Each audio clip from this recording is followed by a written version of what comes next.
Give me energy ammo. I'm killing Energy everything. ammo here. More. I'm gonna Mate, kill don't be rude. everyone. Don't be rude now. Come on. Give me all of your energy ammo. You want it all? Firing. Have it, dude. That's everything I've got. I have 10 bullets. I have 10 bullets. Okay, do you need light ammo or heavy ammo? I'll give you whatever you want. I want everything you have, but you are useless, zone. What can I give you? Do you want some ammo? Everything you have. Hang on. I'll drop you some stuff. Yeah, and die and you watch how you win. Contested. Imagine I have bullets. Alright there, my name's Ragtag, the greatest gutter tier gamer on the face of this earth, and today it's time for a little bit of real talk. I want to explain why I play Apex Legends the way I do, why I respond to toxicity with kindness, just maybe give you the best insight I possibly can on the decisions that lead to a better experience for me and the other random players that I meet in game. And there are two big reasons for that, one of which will probably shock many of you if you subscribed in the last, say, 2 years. Apex Legends, it's a competitive game, no doubt about it, and sometimes tensions run really high. Sometimes you're going to meet people who say nothing at all until the game goes badly, and then blame falls on you, of course, for not having a crystal ball when you realise that your Wraith ran off somewhere without pinging. They wanted to 1v3 a team behind a door that they entered, which of course leads to them typing, screaming, or shouting something horrible before bouncing back to the lobby to find teammates who will, back their plays. Which of course we know they won't, but it leaves you a player down and possibly stacks frustration inside you. Isn't it funny how people are silent until they lose it, whilst others talk a lot from the start of the game by saying stuff like, I hope you're not a terrible player because I'm sick of this, that and the other.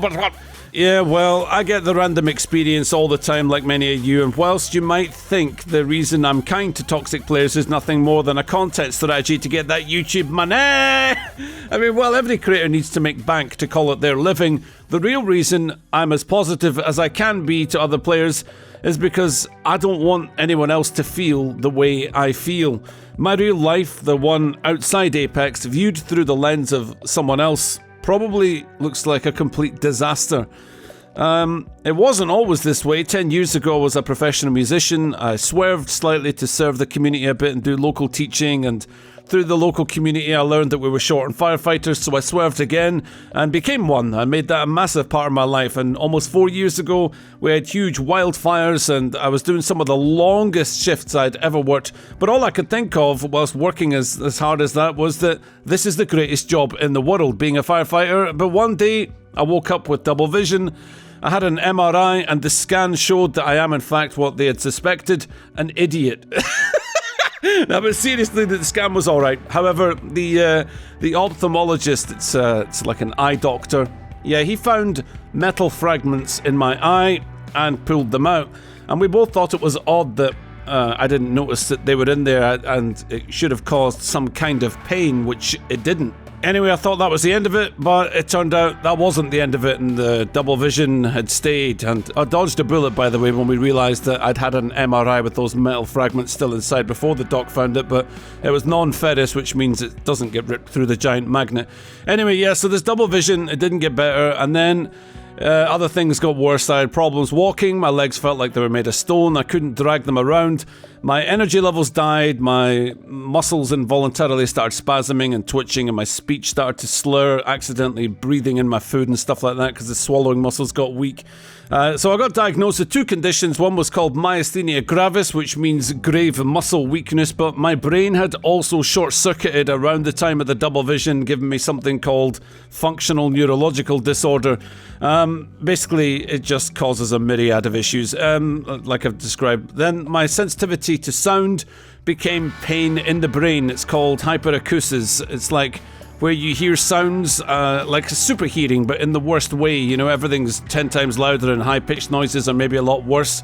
Like you could drop a plate and it will basically send shock waves and pain into the brain for me. It resulted in me needing noise cancellation headphones everywhere, actually, especially public places, just not to be brought to my knees by it. There's a few other things that were going on, but if I listed every ailment, I think this is going to take a while. Anyway, I ended up in a specialist centre for firefighters where I managed to understand these conditions a bit better, made huge improvements, but sometime later, it all came crashing back down. And then I made another climb with alternative therapy and got my legs working, no cane, just a mild Kaiser Soze limp, but my back didn't like that, of course, because when you go for years and years, you know, with this kind of thing, sort of taxing the system with altered gait, which just means the way you walk and balance and whatnot, my spine started to complain. So in the last recent months, I'd say they've been really tough, and the last few weeks have been brutal. Some days I've been finding it hard to keep my hands out in front of me to play Apex. I'm currently considering swapping to console, but I'm going to see how the next few weeks go. So yeah, what do you do in your daily life is a complete disaster? Well, you become a WebMD, of course, and you get going on yoga, meditation, mindfulness, Wim Hof system, everything that even hints at helping these conditions on Google. I've found it. Oil this, Reiki that. I mean, all of these things are awesome, by the way. Tried a lot of them, and they really help. Well, not the oil, maybe, but I've learned that I'm not necessarily ever going to be cured, right? I might have this forever. So whilst many of you know as well, I had a family and kids. The living situation just didn't make it together, and I had to move out a few years ago because the kid's mother and I, we just didn't find a way through, because I was this strong alpha male before who made all the decisions, and then I suddenly became weak and frail, and all the stresses of daily life left me bedbound. So yeah, really difficult. Anyway, Ragtag has a disability. Sometimes it fades into the background with nothing more than a mild limp to my walking, and I'm fine. Other times, it tries to completely crush me, and getting from the kitchen to the bathroom, it becomes a mighty quest. So I'm not perfect, guys. I'm not a saint. I just understand suffering, and it makes me wonder, if so many of you out there didn't know what I just told you, perhaps there are other people suffering too, which makes it easier for me to take someone else's toxic behavior, look at it and go, wow, something might be going on here. I don't know. Sure, it's unacceptable behavior, right? It could just be some man-child on the other end of their PC. But other times, it was maybe a kind player who'd lived through enough TTV Wraith lobbies to become the villain themselves. Other times, people just snap for outside reasons that brought to their, they brought it to their game time, essentially. And I've had people tell me that there's no excuse for it, no matter what. But this is often just said by people who haven't yet snapped. And they may still well. So I'd say I'd be careful with the holier-than-thou attitude when it comes to gaming, because the old phrase of be kind, for people are fighting a war that you know nothing about, that's a pretty good motto to live by, even if you can't always get it right. And to be honest with you, if it doesn't work out, just go for my other favourite one from Game of Thrones, which is, a lion doesn't concern himself with the opinions of a sheep. I don't think Charles Dance said it so vigorously. It's like Dumbledore. Harry, did you put your name in the goblet of fire? Anyway, earlier I said there was 2 reasons why I'm kind to toxic people. The second one is my inner circle of friends. Apex content creators have been the nicest bunch of people I've ever had the pleasure of playing with, and I have played other games where I can tell you that is not the case. I would like to give a shout out in particular to my boy Janks, who basically he recommended that I tell you all what I'm dealing with on a day-to-day basis, because eventually things they might change for me to the point where I have to redefine how I'm making content. He's an amazing person, a genuine force of good in this world, I would say, and he's propped me up on bad days for hours at a time. Like, guys, more than you will ever know. And then there's Jelly, of course, more than a friend, my personal physician and thrower of games extraordinaire. We talk every day. She keeps tabs on me at every stage of every day and nags me when I forget to take my medication. And of course, this is when she's not calling me a first-class loser.